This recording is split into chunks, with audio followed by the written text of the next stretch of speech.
এই ঘটনার বিচার না হলে আপনাদের গলায় নুরুল হুদাদের মতো গামছা কিন্তু আমরা পরব।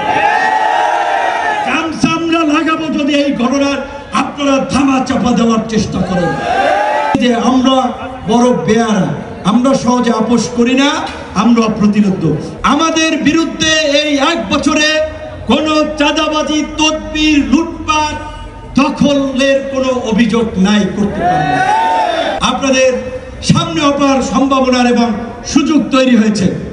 শুধু একটু ধৈর্য ধরে শৃঙ্খলভাবে নিজেদেরকে তৈরি করতে হবে এবং ইনশাল্লাহ আগামী নির্বাচনে আমরা বলেছি বিকল্প শক্তি হিসেবে কোনো দল, পয়সা, পেশি শক্তির রাজনীতি নয়, জনগণের রাজনীতি করতে আমরা নিজ দলের মার্কায় নির্বাচন করব। যেখানে নির্বাচন করবেন সেখানে প্রস্তুতি নেবেন।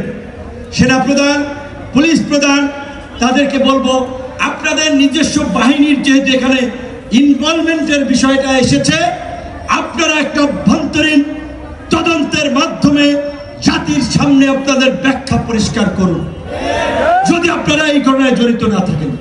যেমনি ভাবে জুলাই গণ অভ্যুত্থানের এই বর্বরতার কারণে পুলিশ প্রধান ক্ষমা চেয়েছিলেন দায়িত্ব নিয়ে। সো এই ঘটনার একটা তদন্ত আমরা দেখতে চাই। একই সাথে সরকারের উপদেষ্টাদেরকেও হুঁশিয়ারি দিতে বলে চাই, যারা বলছি যে আমরা বড় বেয়ারা, আমরা সহজে আপোষ করি না, আমরা প্রতিরোধ। এই ঘটনার বিচার না হলে আপনাদের গলায় নুরুল হুদাদের মতো গামছা কিন্তু আমরা পরব। গামছা আমরা লাগাবো যদি এই ঘটনার আপনারা ধামা চাপা দেওয়ার চেষ্টা করেন। সর্বশেষ এই কথা বলেই শেষ করব, যতবার হত্যা করো জন্মাবো আবার, দারুণ সূর্য হব, লিখব নতুন ইতিহাস।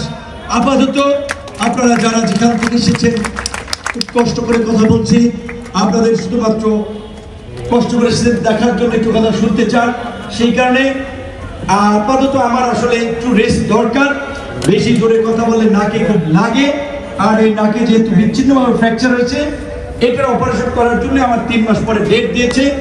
কি করব, সামনে নির্বাচন, এতদিন লড়াই করেছি, এই সময় আর হাসপাতালের বেডে থাকতে ইচ্ছা করছিল না, দেখি কি হয়। তবে আপনাদের দোয়ার কারণে সুস্থ আছি, বেঁচে আছি, তা আপনাদের কাছে দোয়া চাই। আসসালামু আলাইকুম। থাকবে না চাঁদাবাজি, থাকবে না, একটা শান্তি, সম্প্রীতি, ঐক্যের বাংলাদেশ থাকবে, একটা নতুন বাংলাদেশ থাকবে। সেই বাংলাদেশ 1 বছরে মানুষের আকাঙ্ক্ষা পূরণ হয় নাই, বরঞ্চ 1 বছরে মানুষ হতাশ হয়েছে, ক্ষুব্ধ হয়েছে যে এটা কি হইল, কি হতে যাচ্ছে। কাজী আমি এইটুকু বলবো, আমাদের বিরুদ্ধে এই 1 বছরে কোনো চাঁদাবাজি, তদবির, লুটপাট, দখলের কোনো অভিযোগ নাই, করতে পারবে না। সুতরাং